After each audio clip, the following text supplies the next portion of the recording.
My name is Ishan Zalpuri, BTech Engineering Physics student, third year. I'm Juby Johnson, a third year computer science engineering student. I'm Giridhar Gopal, a second year MBA finance student. My name is Sanat Santosh. I'm a final year BTech student from the electrical department. So we are glad and honored to have you here, sir, today. I hope you had a comfortable journey. So with that, I think we can start our session today. So Techade. Our Honorable Prime Minister said during the Independence Day that India is going through its decade and there's a lot of digital transformation happening that are to be happened in the country. And it's such a thought-provoking topic. So what are the milestones envisioned for India in the coming decade? So first of all, thank you all for warmly welcoming me to NIT Calicut. I came here last, I think, over a decade ago. So it is a good thing to come back to Code and to be amongst all of you. Thank you for the warm welcome. To your question, I want to explain it a little bit more comprehensively than the way you framed the question. The world has been digitizing. You know that the disruptive power of the internet has changed things deeply, disruptively, and disruption had become the new normal. But we have just come out of the last 2 years of COVID, where the world has learned that, and the world has adapted to an accelerated pace of digitization.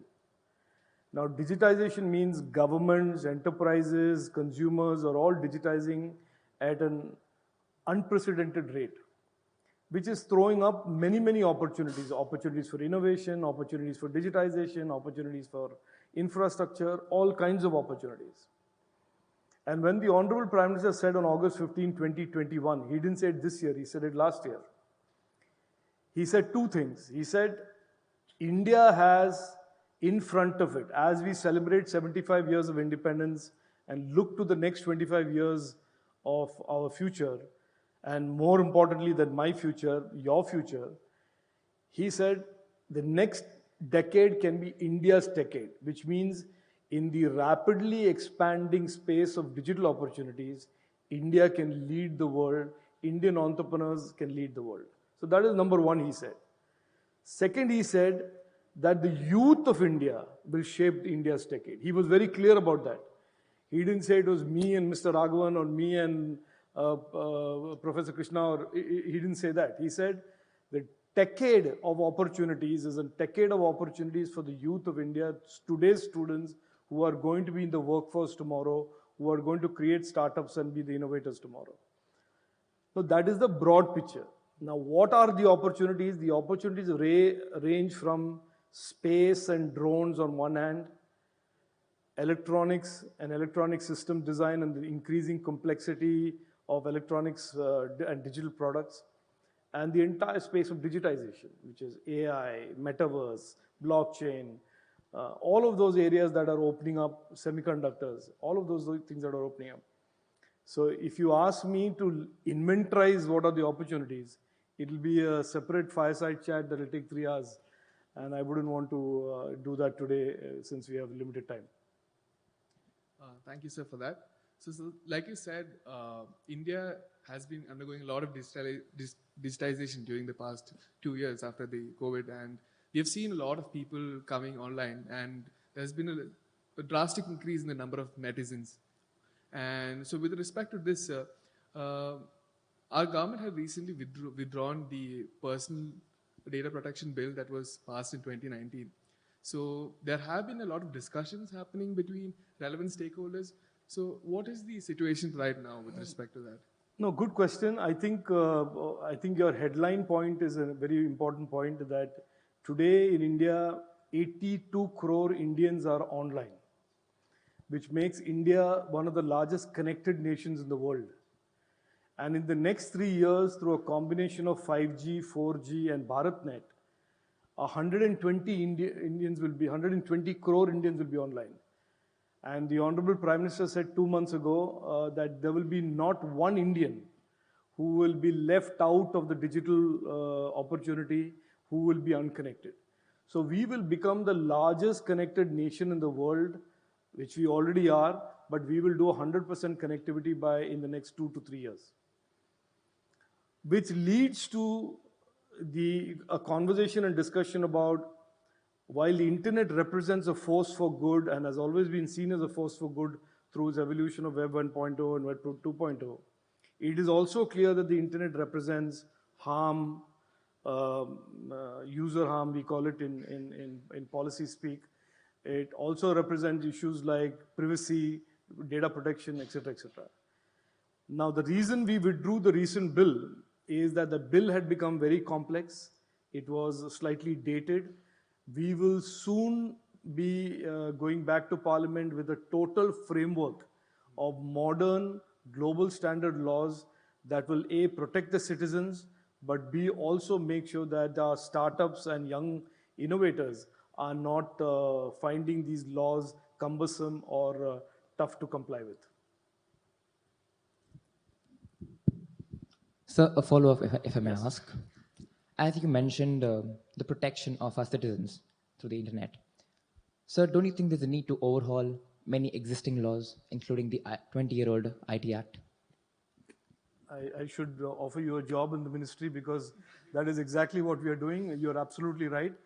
Today's netizen, or today's digital nagrik, as we call the person in Delhi, is a man or a woman or a boy or a girl who today is operating as a consumer on the internet, backed by a 22-year-old law, the IT Act. The Prime Minister has signaled very clearly that we will have a contemporary set of laws, new forward-looking laws that will be enablers and catalysts to India's Techade. So very soon you will see a new Digital India Act, which will replace the IT Act. You will see a new Digital Personal Data Protection Bill, which will replace the PDP bill.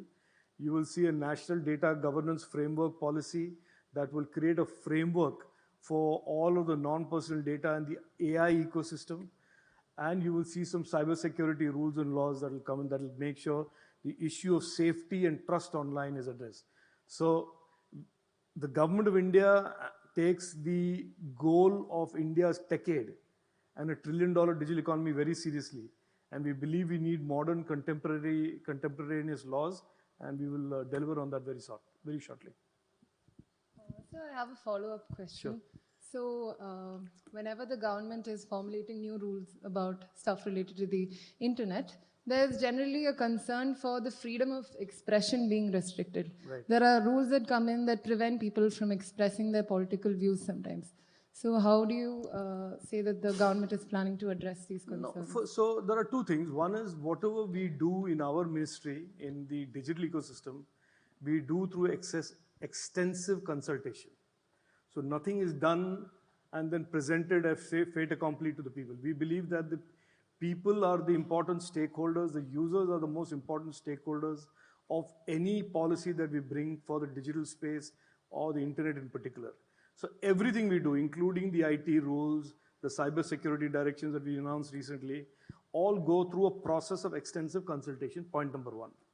Point number two, this freedom of speech bogey, I use the word bogey deliberately, is a bogey because today we have an absolutely plural, liberal internet where the government intervenes only in specific instances of unlawful content. And it is very important to understand the difference between restricting unlawful content, misinformation, versus restricting freedom of speech. I want to explain this since you brought it up. You're a computer science student. Fundamental rights in the Indian Constitution are not absolute.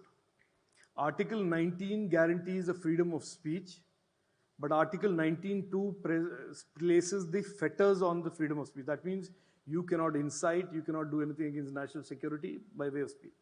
So fundamental rights, by their very definition, have some restrictions. So if you do something illegal, and it collides with the freedom of speech, then the legality or the illegality prevails. And that is the basic principle of what the government does. And in India, the advantages, and you know, I was one of the petitioners against Section 66A when it was in the statute books, because it violated people's right to speak because of an arbitrary nature of taking down content. So arbitrariness has been removed. It is now lawful. There is a process. And in India, the advantage is any time that the government steps beyond what the constitution gives it powers, the courts can intervene. So India is one of the most powerful, democratically, technologically enabled nations in the world. We are the largest democracy, largest connected democracy in the world. Never forget that, be very proud of it, because the only other country that is connected more than us is China. And China, as you know, is about as far away from democracy as you can get. Yes. So be very proud of what we are doing and what kind of a nation we live in. And whenever there is this tussle between illegality and freedom of speech, and whenever there's a dispute between, let us say, a government's view of it, whether it's a state government or a central government, there is always courts in this country that will step up and say no. That answers my query.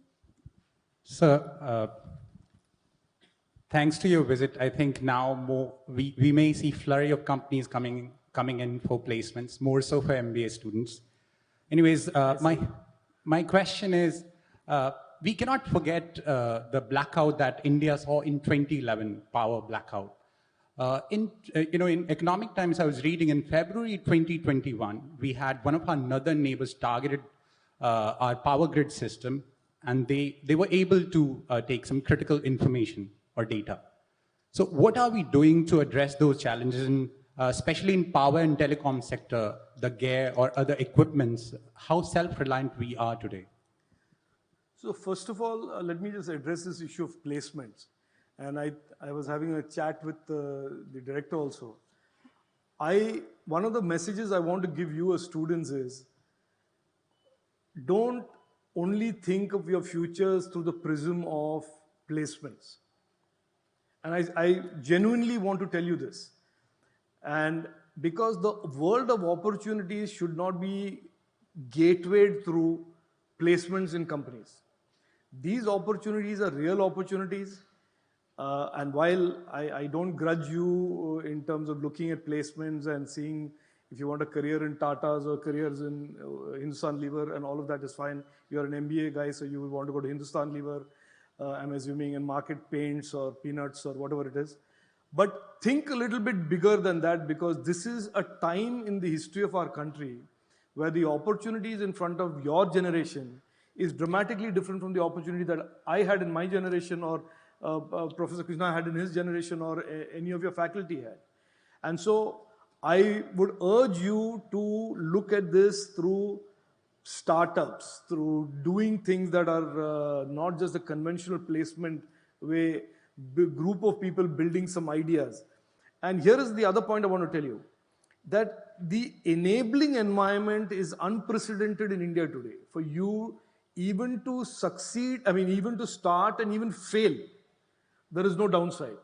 You can still get back up and do something else 2 years later, 3 years later. So I go to universities very regularly. It is the high point of my political life when I get to engage with students. And I say this to them: you may be doing a BTech in computer science, but please do some certification programs in coding in a particular language, or UI UX design, some ancillary adjacent space to your core degree. The degree gives you knowledge, but give yourself some skills that will give you the confidence to try out things other than placement. I wanted to say that because you brought up placement. I didn't want to leave that opportunity to say this.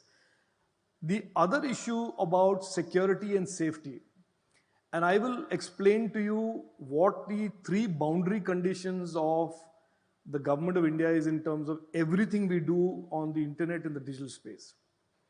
We believe the internet and all things digital should be open. Open means no monopolies, no duopolies, no big tech, no disruptive power that can influence the consumer experience or the citizen experience. The second is safety and trust. That we believe that the internet with 120 crore Indians, man, woman, child, elderly, pensioner, who are all going to use the internet for matters of governance, for matters of public services, for matters of shopping, whatever, work, the internet must be a safe and trusted space.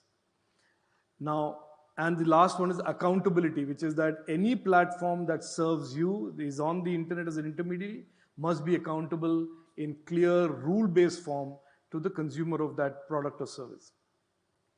On the issue of safety and trust, I want to share with you that as India grows from 2 trillion to 3.2 trillion today to 5 trillion to 10 trillion dollars down the road, our rise will not be unchallenged. As they say in Hindi, हमारे थोड़े दोस्त हैं neighborhood में. We have friends in our neighborhood who would like nothing better than us to trip up and fall, but we will not. And we will not because of the collective determination of 1.2 billion Indians that we will meet this new tryst with destiny, to use Pandit Jawaharlal Nehru's statement, of being an economic power or being a leading nation of the world. So these things will keep happening. We have one neighbor who exports terrorism. We have another neighbor who finances terrorism and will undermine our infrastructure. And when they are having a very bad day, they will send some soldiers across the river in the border. So these are all things that we know, but we are today determined to protect our internet, protect our digital ecosystem. We've got the tools, we've got capabilities. In Delhi, there is an organization called CERT-IN, Computer Emergency Response Team India, and they have tremendous capabilities today that they have built over the last few years in terms of identifying, proactively anticipating attacks, cyber attacks, and most importantly, when the cyber attack comes, identifying it, isolating it, protecting our network from it, and if necessary, pursuing and chasing them and prosecuting them.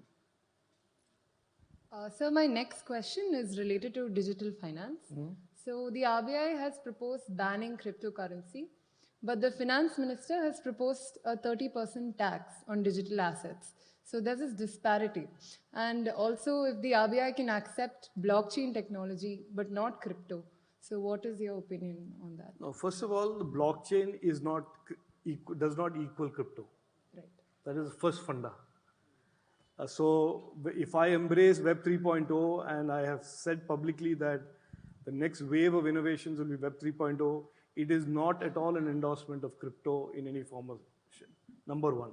Number two, RBI has not banned crypto. Nobody has banned crypto. Nor has the government of India said, go ahead and invest in crypto. I'll clarify. I'm patiently clarifying what your view on this is. In India today, because we are a currency that is not fully convertible, any conversion from the rupee to the dollar has to be through an RBI approved route. So you either go to the RBI and say, I want $100,000, $1 million, and the RBI will allow you to exchange your rupees into dollars. Or for most people, there is a scheme called the LRS, the Liberalized Remittance Scheme, which allows any Indian citizen to use up to $250,000 of dollars by exchanging his rupees. If you go through the LRS scheme today and buy a crypto, which is dollar denominated, Bitcoin, Doge, Ethereum, there's no problem. Okay. And the government says if you make any profits on that, it is taxed at 30%. What the government said was illegal, and it is illegal, the government did not have to say it, but I said it after the budget of 2022, is if you start going to unregulated crypto exchanges, give them rupees, and they give you a dollar denominated Bitcoin, because the whole transaction is illegal. It's like you saying today, your uncle in Dubai will give you a flat in Dubai, and you remit money from here to him in Dubai. It is technically possible, provided you go through RBI. Yeah. But if you do it otherwise, it is called illegal. So nobody has said crypto is illegal, but if you violate FEMA and use rupees illegally to buy a dollar denominated crypto, you're violating FEMA. And the government of India has said, if you are legitimately legally investing in crypto, You make profits on it, we will tax you at 30%. That, crypto and all digital assets. So my next question. So as an NCC cadet, I continue to interact with a lot of military personnel. And whenever spoken to them about their experiences in the force, they have often said the challenges they face, including their families. So you being from a defense family, would you share your experience as a child? No, look, so I don't necessarily want to contradict you. I think serving in the armed forces today is a tough challenge for those who are especially active, frontline combat units. It is tough on them, it's tough on their family, there is risk to life. And I have seen on thousands of occasions, very close to my immediate life, where suddenly there is a member of the family and suddenly there is not. So it is not an easy thing serving in the armed forces, but that is why they are so special. And I don't think they go around complaining today. I never heard my mother complain as we got transferred from one small little place to another small little place over 12 years of my childhood to 10, 12 different places that they complain. But that is what they are. And so I don't deny that it is challenging, but I don't necessarily think that they are sitting around and complaining that it is challenging and therefore they don't do their job. So it is challenging, and that is what it is. It is what it is, as they say in English. It is what it is, and that's what makes them special, and that's why we respect them, and that's why we admire them. So a follow-up, if I may ask. Defense aspirants such as myself, how do you suggest we balance our career in the force and our family? Look, I would point you in the direction of Agnipath. And I was one of the big proponents of Agnipath. Which was when I go around in places like Uttar Pradesh and Bihar during my political journeys, there are a lot of youngsters today who otherwise would seek a full-time career in the armed forces, now who want to also be part of this other opportunity of startups and building things on their own. So how do you give youngsters an opportunity to fulfill their desire to serve the nation, but at the same time go on from there to become a startup or build a career or become a lawyer or become a whatever. And I think this is a great model, which is that you do 5 years of Agnipath, finish your engineering, join the armed forces. By the time you finish that, you will be 27, 28. If you don't want to make it a full-time career, come out of that with that. That will always be part of your resume that nobody can ever take away from you. That you put yourself out there for 5 years to serve country, and then after that, you dedicate the rest of your life to your career and your fortune and your prosperity. So I would encourage people to do that. I do that all the time. On the 5th, I have a huge group of youngsters in Udupi in Karnataka that I'm addressing, who have all signed up for this, who are all very motivated. Because otherwise it was a binary. Like for me or you're an engineer, now you say from an engineer I get into the armed forces, and then frankly, then you're committing yourself for the rest of your life to be a uniformed service person. And therefore your ambitions of doing well technologically may have to be in a sense compromised because you're serving the nation. And I'm saying Agnipath today gives an option of saying you don't have to compromise. It doesn't have to be a binary, country or personal ambition. It can be country and personal ambition. Sir, I would like to know more about the electronic side of things you told earlier when we spoke about the Techade. So due to the recent supply chain disruptions due to COVID and tensions between our good neighbor and Taiwan, there is a potential chip shortage that we can see in the coming years. So we know that we have very good chip designers, but when it comes to the manufacturing side of chips, we are quite lagging behind. So what can we as India see in the coming 5 years or 10 years so that we can become leaders in this space that is opening up? Are there a lot of ENC electronics majors in the audience? Raise your hand. Just one. So I have a limited audience for what I'm going to say.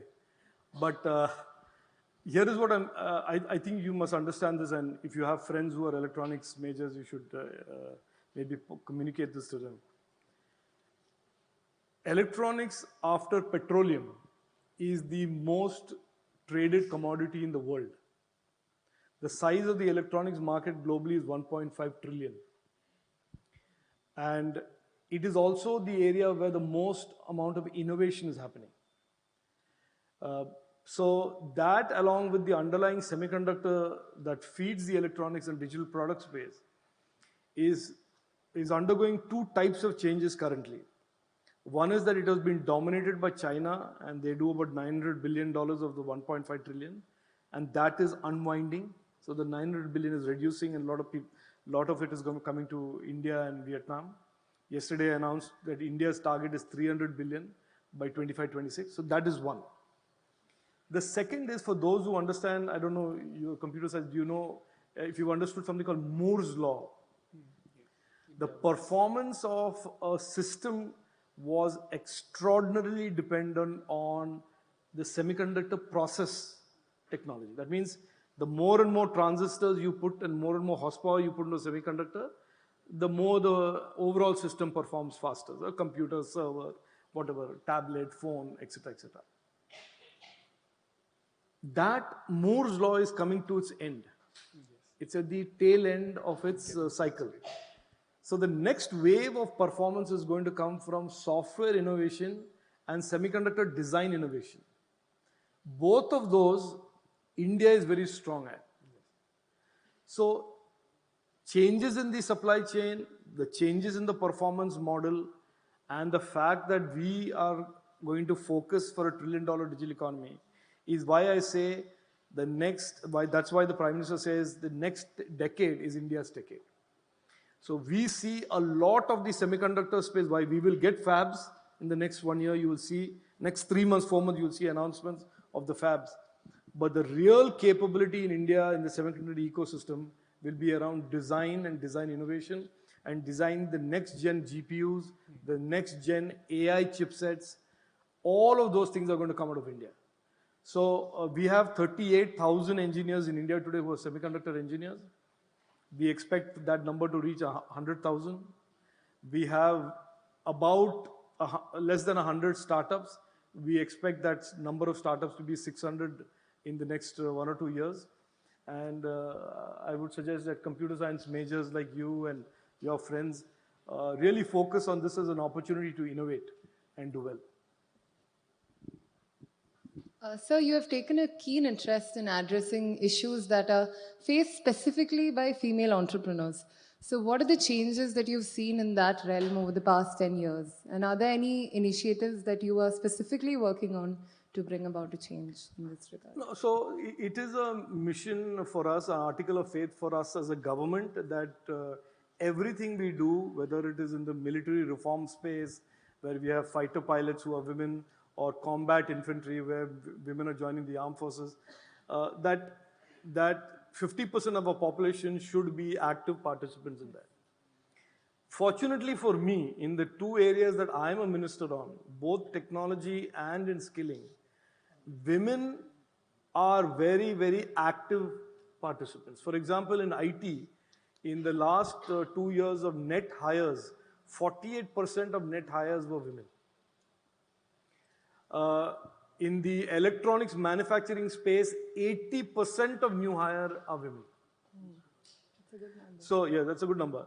I think where women have lagged is in the startup space, but I will assure you that in the next 2 years you will see, you've heard the Nykaa story, you've heard all of the other stories, that in the next 2 years you will see many, many women startups, women entrepreneurs. We have schemes that specifically encourage women entrepreneurs and startups on a different track from regular startups. So you will see that happening, that phenomenon happening. So generally for startups, funding becomes the issue. And in that sense, venture capitalism plays a huge role. So do you think the government should start becoming venture capitalists?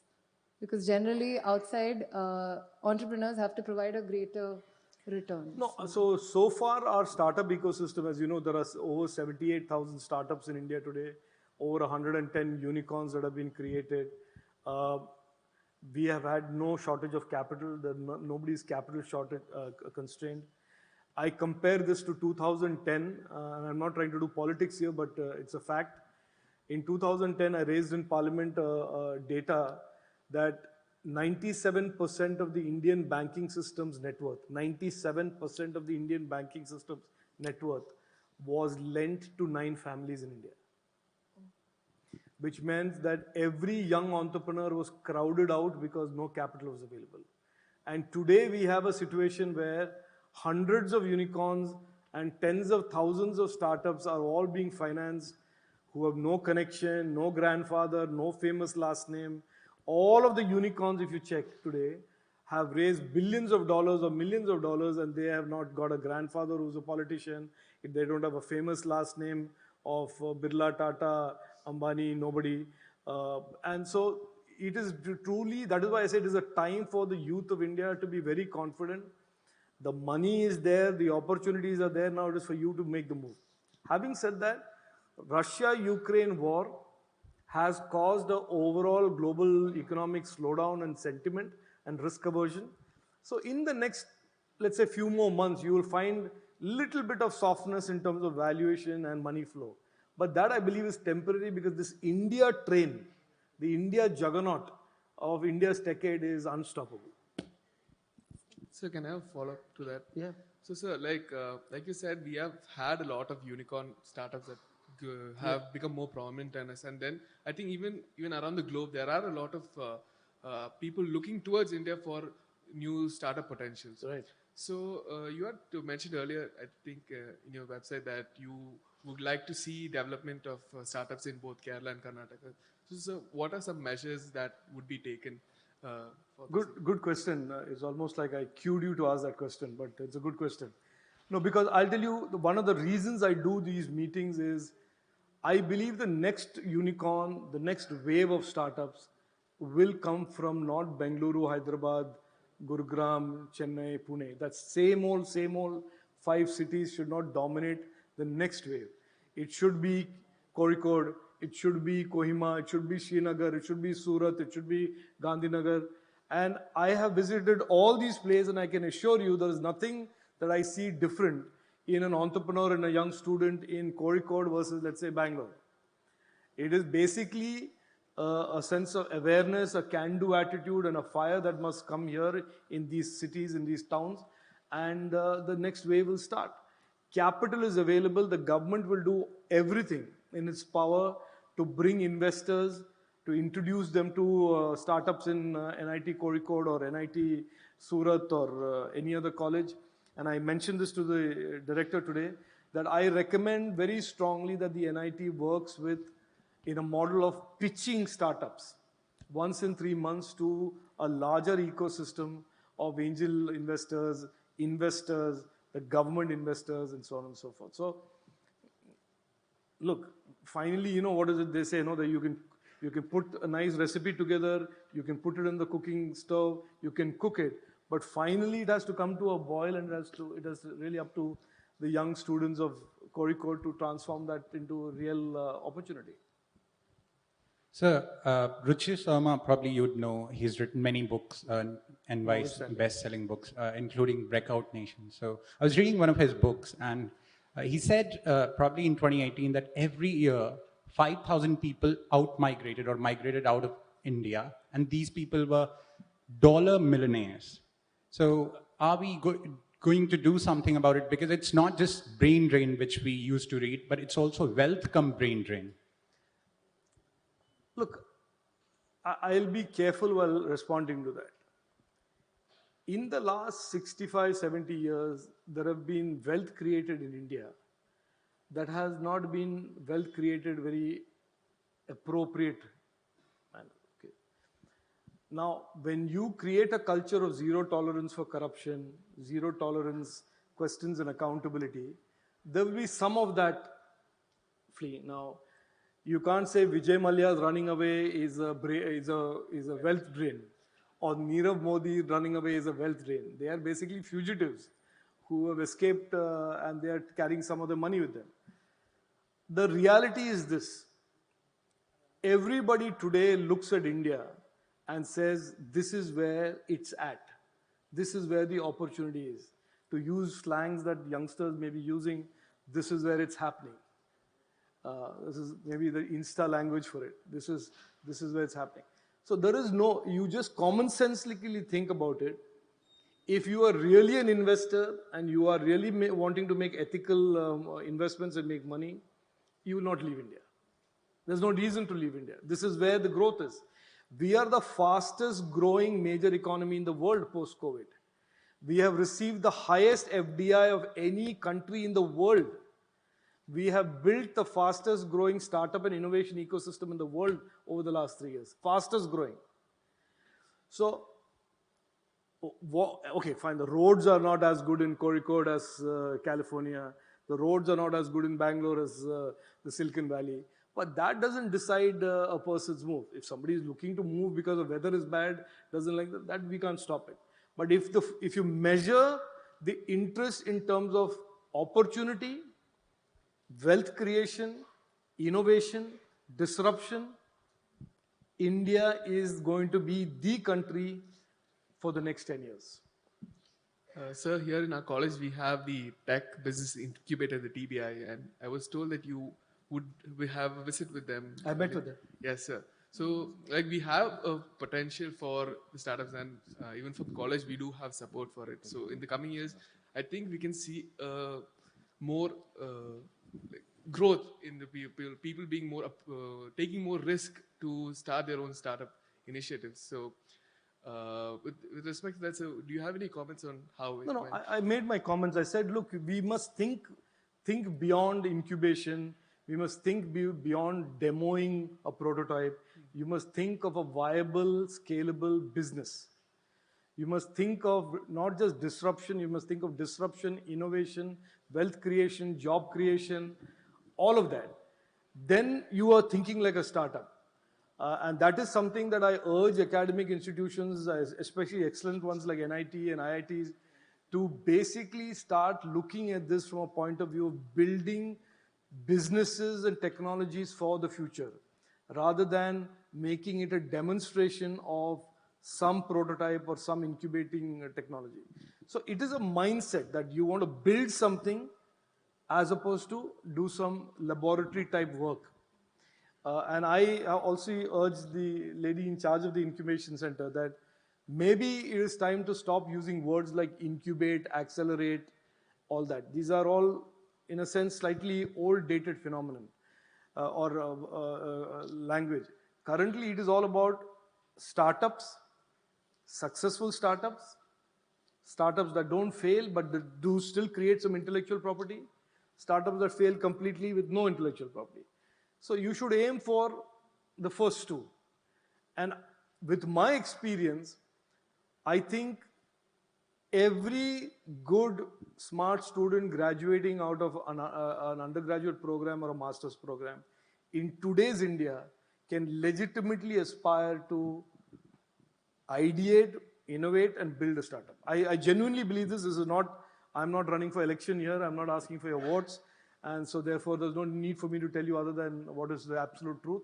And that is the actual truth. And it is for you to therefore step function, change your mindset that I want to go from incubating to I want to build a D2C brand, or I want to build a digital company, or I want to build a startup. Thank you, sir. Thank you so much for that exhilarating and informative conversation. I guess a few of our audience members are also eagerly waiting to interact with you. We'll quickly take one question possibly, if we can wrap it up, or yeah. So if there is someone in the audience who wants to put up their hand. Yeah. Hello, sir. I'm Srijit Parmesh, finally a student of the Electronics and Communication Department. So I didn't see you there. Yes. So, like you mentioned in the Techade, that there are going to be a lot of opportunities in RISE specific to the blockchain and the Web3 space. But at this, and one of the key points to consider, I would say, is that currently, at least in terms, Indians are one of the highest, most innovative in the blockchain and Web3 space in the number of big startups that are rising out of here. And we are in Web 2.0, where we were the followers of the US Silicon Valley. Absolutely. Here we are the innovators.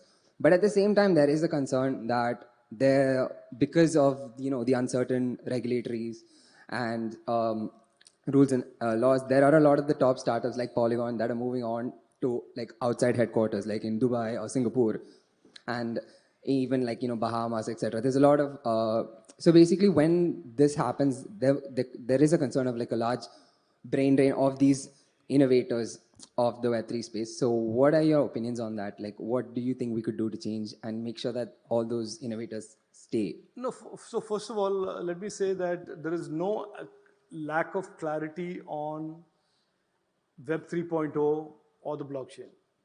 Zero.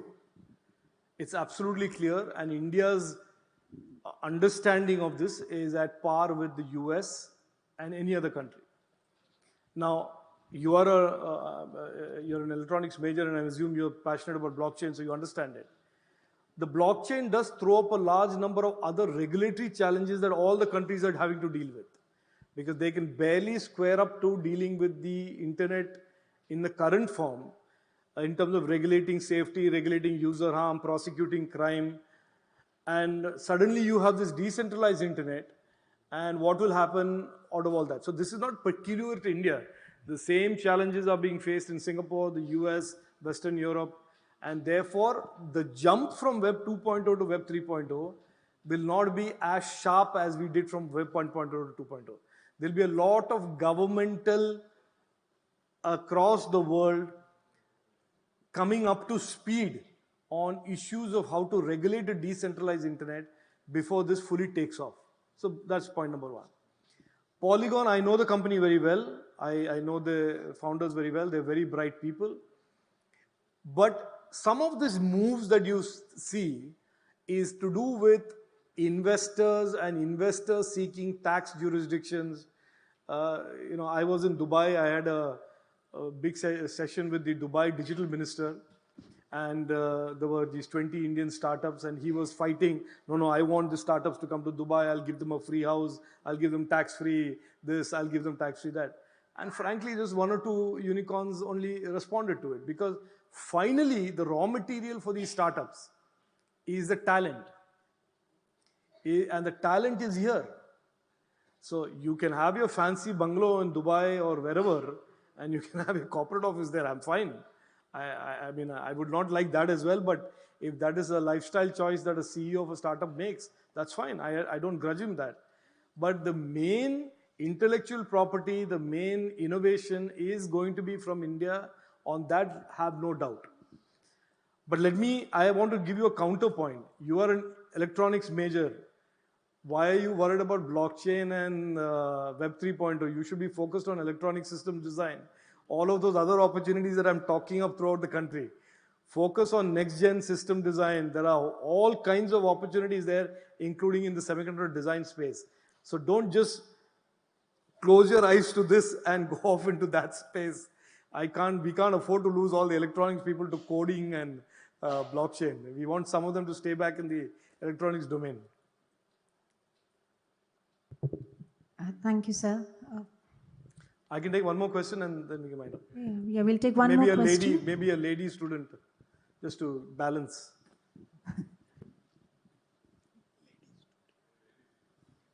No? Okay.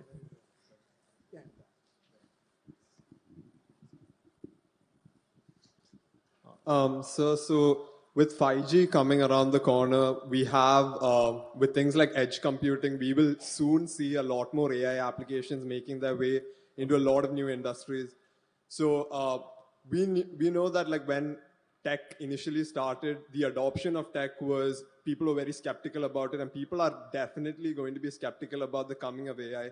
So how are we going to educate people about this and basically erase the dilemma of autonomous or AI in general is going to take over the human race, or that kind of a dilemma that's just been playing on people's heads? And how are we going to encourage other low AI adopting industries to start adopting AI? I wanted to make one point to the previous gentleman also about, he made a very good point about we were tech consumers and now we are developing technology for the world.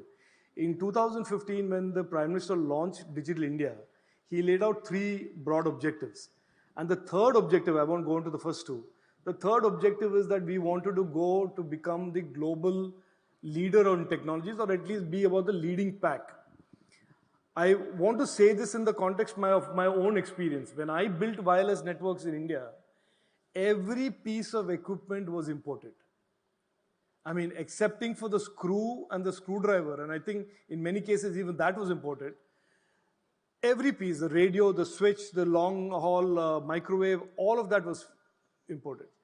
Today we are for the first time launching 5G with virtual RAN, open RAN types of networks, where a significant part of the value of a wireless network will be designed and or built in India. Which is so, that just shows you the long journey that we have traveled. And I agree that that is the same metric that we will use even in the Web 3.0 space. On the issue of AI, look, I want to say for, as students, we believe that AI is a big kinetic enabler of the digital economy. It is going to be big, it is huge, and we will be not shy about growing the AI economy. But there will be some boundary conditions, there will be some boundary tests that will be established by law, including the new Digital India Act, which is about ethical use of AI. And we will continue to do rules on how data sets can be used, who can access the data sets. And very shortly, we are launching one of the world's largest non-personal anonymized data sets program called the India Data Sets Program, which will be accessible by only Indian researchers and Indian startups. So data sets, an AI program, and the boundary conditions of ethical use and safety and trust will make sure that we will obviously do the advocacy and education, but even if somebody wants to do something wrong with the data sets and the algorithms that he or she formulates, he will then fall violative of law, because user harm, user safety, user trust, and ethical use will be coded into law.